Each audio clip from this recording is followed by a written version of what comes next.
G'day, my name's Alan Gamble. Welcome to another episode of Aussie Box Office Charts, weekend 23 of 2026. We've got a really big, wide box office this weekend, so let's dive in.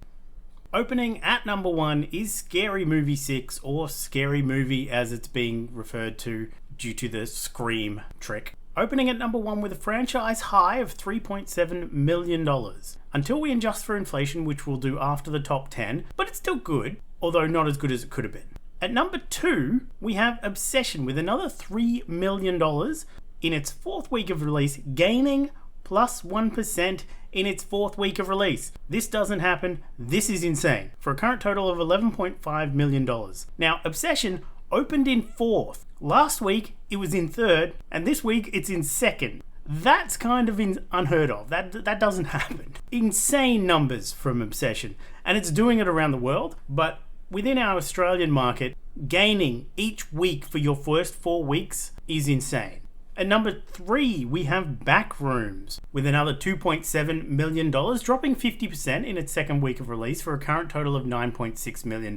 That's a more standard horror drop in the Australian market. At number 4, opening in what we thought was going to go head-to-head with Scary Movie, turned out not to be the case. Opening with just over $2 million is Masters of the Universe. And rounding out the top 5 is The Amazing Digital Circus, The Last Act, with bringing in $1.9 million in its opening weekend. I knew that one was going to do some numbers because there were so many sessions just completely sold out. Moving on to 6 through 10, dropping down to number 6 is Michael with another $1.6 million.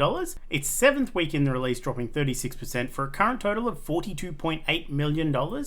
And at number 7, we have Star Wars The Mandalorian and Grogu with another $1.4 million, its 3rd week in release, dropping a more hefty 56% for a current total of $12.9 million. That's the top 7 movies with more than $1 million.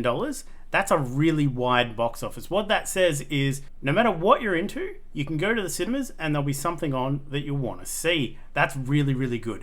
It's a lot better and a lot more healthy to see that than one movie bringing in $12 million and then the rest of the market bringing in nothing. This is way harder to do, and it's way more impressive, and it means a lot healthier box office. Down at number 8, we have The Devil Wears Prada 2 with another $948,000, dropping 45% in its 6th week of release for a current total of $40.1 million.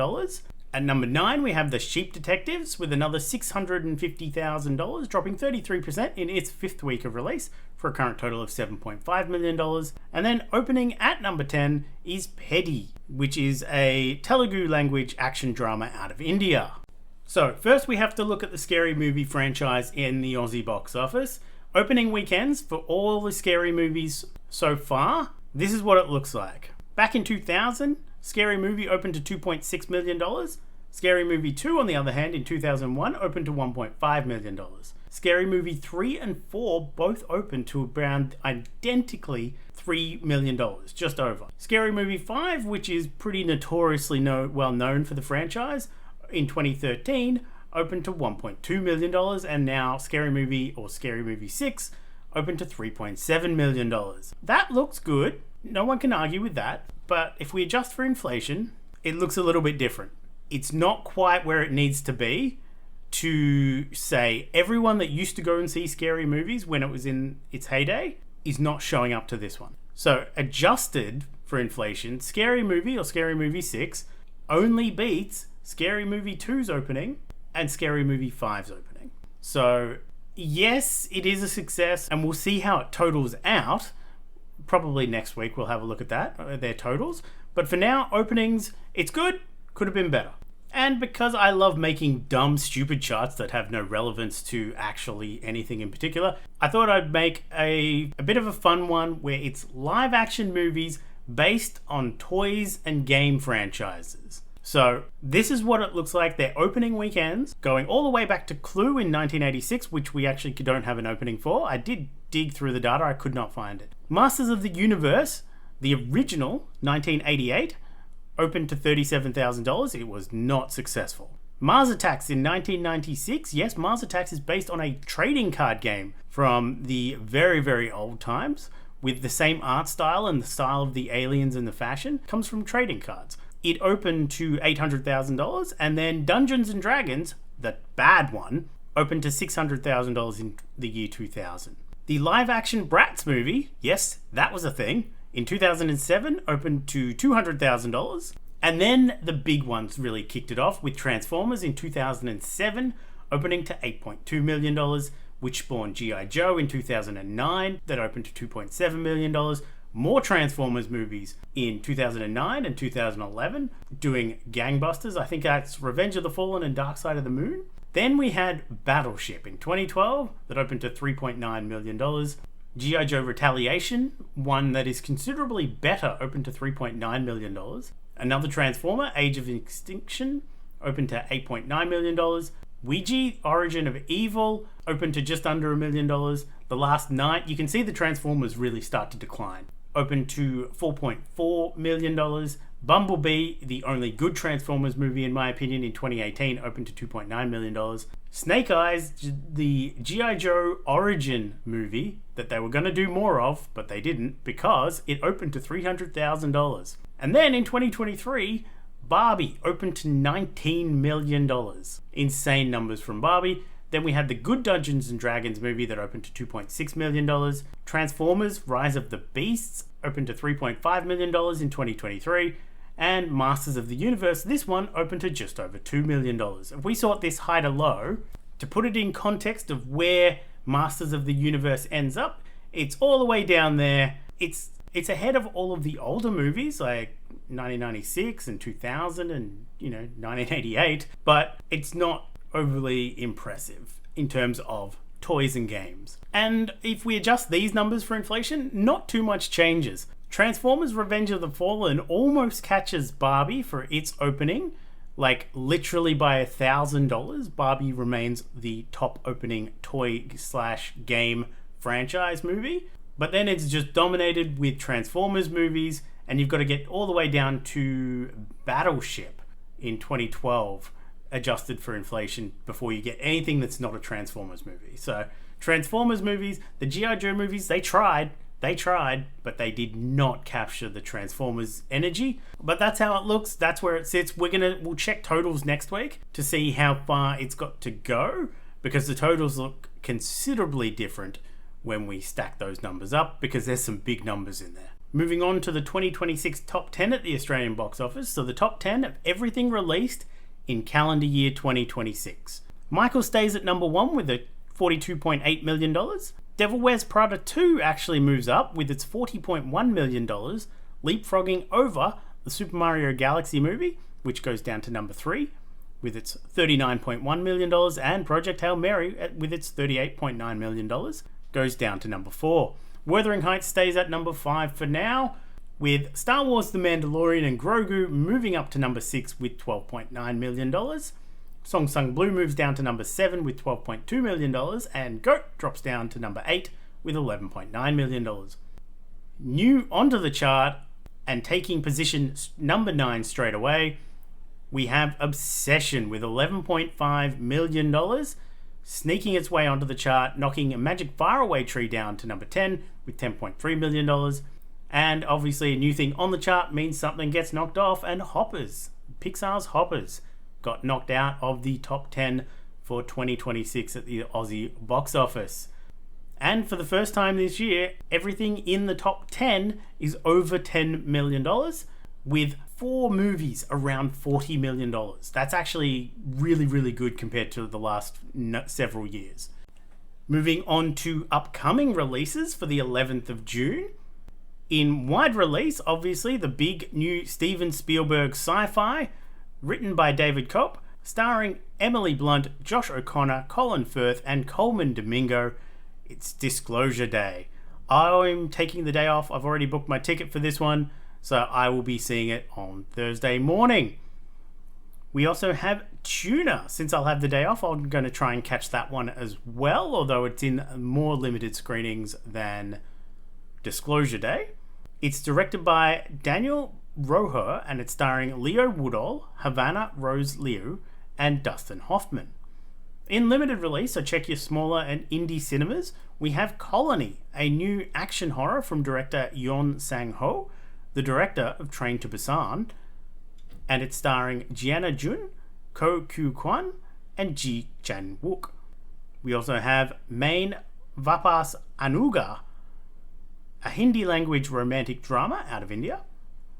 And for those that probably already have tickets bought, we have BTS World Tour in Busan, the live viewing event that always do pretty well, and they often sneak onto the top 10, but I don't need to tell anyone about it. If you are a BTS fan, you already know about it. You've probably already got tickets.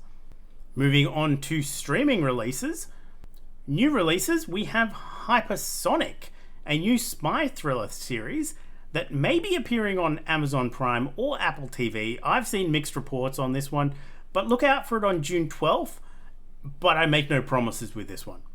We also have Every Year After, a new romantic drama series starring Sadie Soverall, Matt Cornett, and Aurora Pirinaru, and it can be found on Amazon Prime on June 10th. We also have a new documentary series kicking off on Peacock on June 12th called Surviving Earth. And in returning series, returning is Sweet Magnolias, returning for its season 5 on Netflix on June 11th.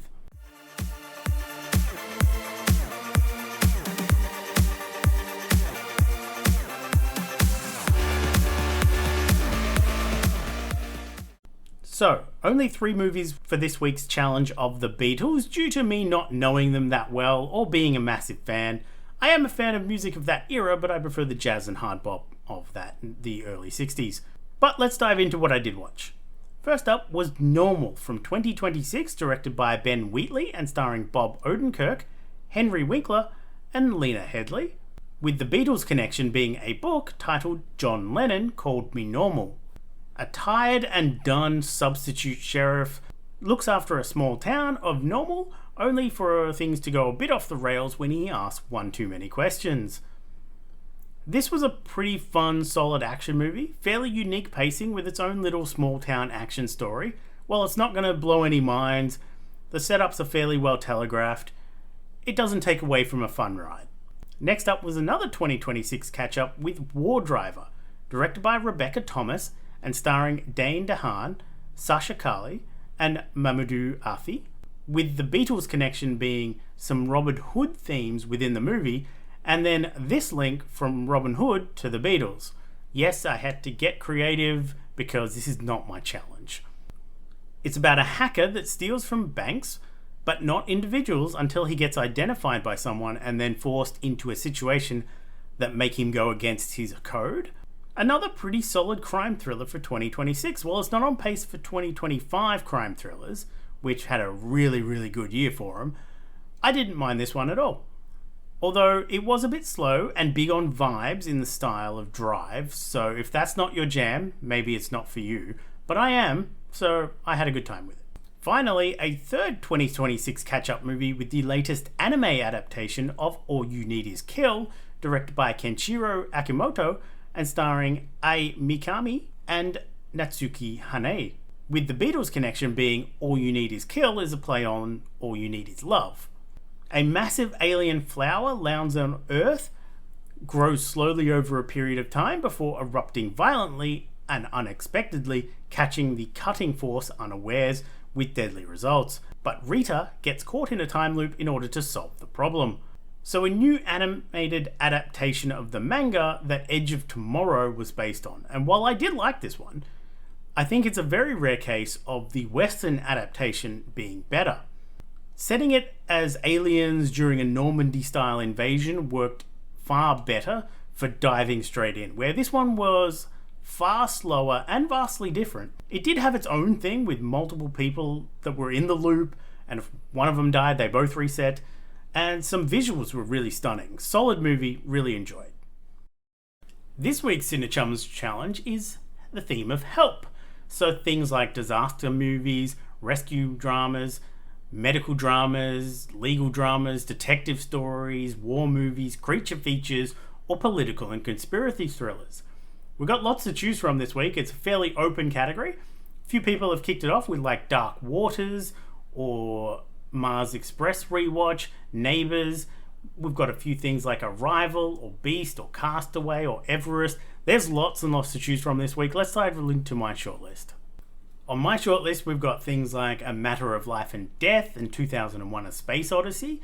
We have things like Plan B or Concrete Utopia, War of the Worlds rewatch, Mars Express rewatch, Shaun of the Dead rewatch. I've included Disclosure Day and Tuna in case they do meet, because they could meet the theme. K-19, Kimmy, Send Help. We've got lots to choose from this week, so we'll see how we go. But that is it for me this week. I have booked Thursday off, so I'll be catching Disclosure Day as well as Tuna, hopefully. And next week, we will be comparing the opening of Disclosure Day with Steven Spielberg. This is the first Steven Spielberg that has released since I've started doing this channel. So I've got all his numbers going all the way back as far as I can, with some exceptions. I think there's one or two movies that we don't have opening weekend numbers for, but we do have total grosses for.